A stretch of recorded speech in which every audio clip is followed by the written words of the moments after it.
بسم اللہ الرحمن الرحیم۔ بیٹا جی آج ہم نظم پڑھنے لگے ہیں مل کے رہو۔ اب ہم اس کے خاص الفاظ کے معنی دیکھتے ہیں کیا ہوں گے۔ تو پہلا لفظ ہے ناز، اس کا مطلب ہوتا ہے فخر۔ پھر چمن باغ، ملت قوم، رسوائی بدنامی، شمع ہدایت، ہدایت کی شمع یعنی ہدایت کی روشنی، آبا باپ دادا، رنجش غم افسردگی، اور تسبیح موتیوں کو لڑی میں پرونا۔ شاعر کہتا ہے کہ ساری دنیا کے لیے پیار کی پہچان بنو، جس پہ اللہ کرے ناز وہ انسان بنو۔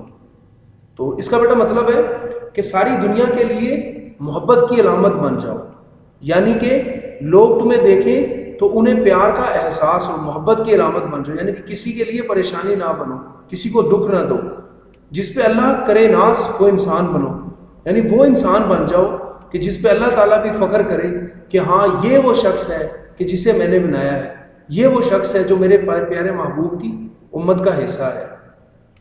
تو کتنی قربانیاں دے کے یہ وطن پایا ہے، پھول اجڑے ہیں ہزاروں تو چمن پایا ہے۔ تو شاعر کہتا ہے کہ یہ ملک، یہ وطن جو ہے ہم نے کتنی قربانیاں دینے کے بعد حاصل کیا ہے، پھول اجڑے ہیں ہزاروں تو چمن پایا ہے۔ اب وہ لوگ، وہ نوجوان، وہ بچے، وہ لوگ جو وطن کے لیے قربان ہوئے، یعنی پاکستان بنانے میں جن لوگوں نے اپنی جانوں کی قربانیاں دی، شاعر نے انہیں پھول سے تشبیہ دی ہے، یعنی اس نے کہا کہ وہ پھول ہیں، اور اس وطن کو اس نے کیا کہا کہ یہ ایک چمن ہے، یعنی کہ ہمیں ہزاروں لوگوں کی قربانیاں دینے کے بعد یہ پیارا وطن پاکستان ملا ہے۔ تو شاعر کہتا ہے کہ یہ چمن اپنے ہی ہاتھوں سے نہ برباد کرو، اس میں شامل ہے شہیدوں کا لہو یاد کرو۔ اب دیکھیں بیٹا جی، یہ ہزاروں قربانیاں دے کے ملک تو ہم نے پا لیا ہے، اب کیا کہتا ہے شاعر کہ اسے ہم اپنے ہی ہاتھوں سے نہ برباد کر دیں، کہ کہیں ہم ایسے کام نہ کرنے لگ پڑیں کہ جس سے یہ ملک برباد ہو جائے، یعنی کہ اگر ہم آپس میں لڑیں گے جھگڑیں گے تو یہ ملک کیا ہو جائے گا، خراب ہو جائے گا، برباد ہو جائے گا۔ اس میں شامل ہے شہیدوں کا لہو یاد کرو، مطلب یہ کہ یہ وطن جو ہے ہمیں ان شہیدوں کے خون بہانے کی وجہ سے یہ ملک حاصل ہوا ہے۔ جیسے بلڈنگ بنتی ہے نا، اس میں اینٹیں لگتی ہیں، چونا لگتا ہے، تو اسی طرح سے اس وطن کی بنیادوں میں کیا ہے، ہمارے شہیدوں کا خون ہے۔ تم جو آپس میں لڑو گے تو بکھر جاؤ گے، ملک ہی جب نہ رہے گا تو کدھر جاؤ گے۔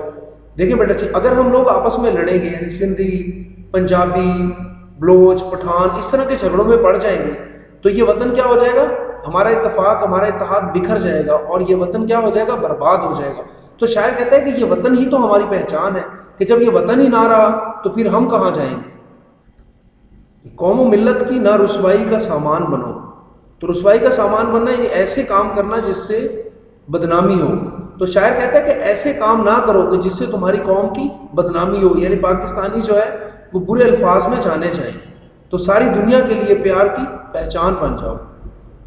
آگے، ایک ہم سب کا خدا، ایک ہمارا ہے رسول۔ دیکھیے بیٹا جی، ہم مسلمان ہیں اور ہم سب کا ایک ہی خدا پر یقین ہے، اور ہماری ہدایت کے لیے جو نبی صلی اللہ علیہ وآلہ وسلم بھیجے گئے تھے تو ہمارے رسول بھی ایک ہیں، یعنی ہم ایک نبی پہ ایمان رکھنے والے ہیں۔ رنجشیں بھول کے اپناؤ محبت کے اصول۔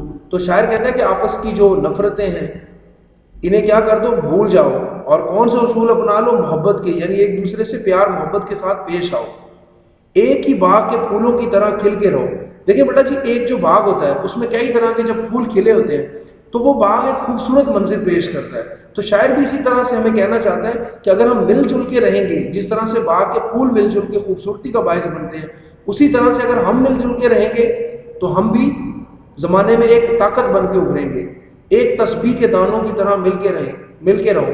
تو بیٹا جی دیکھیں، دانے جب مل جاتے ہیں، ایک دوسرے کا ساتھ دیتے ہیں تو وہ ایک تسبیح کہلاتے ہیں، یعنی ایک مضبوط چیز بن جاتے ہیں، اور اگر وہ الگ الگ ہو جائے تو دانوں کی تو کوئی حیثیت ہی نہیں ہے۔ تو شاید اسی طرح سے ہمیں تسبیح کے دانوں اور باغ کے پھولوں کے ذریعے ہمیں یہ سمجھانا چاہتا ہے کہ ہم آپس میں اتحاد اور اتفاق کے ساتھ رہیں۔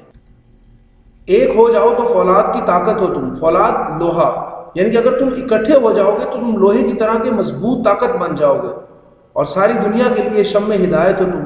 تو دیکھیں بیٹا جی، ہم آخری امت ہے، تو ہمارے جہاں دیگر فرائض ہیں ان میں سے ایک یہ بھی ہے کہ ہم لوگوں کی ہدایت کے ذمہ دار ہیں، یعنی ہم نے لوگوں کو اللہ کی توحید کا پیغام دینا ہے۔ تو ہم تبھی دے سکیں گے کہ جب ہم خود ایک مثالی انسان بنیں گے. تو شاعر یہ کہتا ہے کہ ساری دنیا کے لیے شمع ہدایت تو تم، یعنی ساری دنیا نے تم سے ہدایت حاصل کرنی ہے. تو اسی وجہ سے اپنی عادات اور اپنے طور طریقے ٹھیک کر لو. اپنے آبا کی طرح صاحب ایمان بنو، کہ جیسے ہمارے باپ دادا یعنی اولین دور کے مسلمان جو صحابہ کرام تھے وہ جس ایمان کے درجے پہ تھے، تو شاعر کہتا ہے کہ ہم اپنے اندر ہمیں ویسا ہی ایمان پیدا کرنا چاہیے. تو جس پہ اللہ کرے ناز وہ انسان بنو، پھر ہم وہ انسان بنیں گے کہ جس پہ ہمارے اللہ کو بھی ہم پہ فخر ہوگا، ہم پہ ناز ہوگا کہ یہ میرے بنائے ہوئے انسان ہیں. تو بیٹا جی اس نظم کے شاعر ہیں مسرور انور.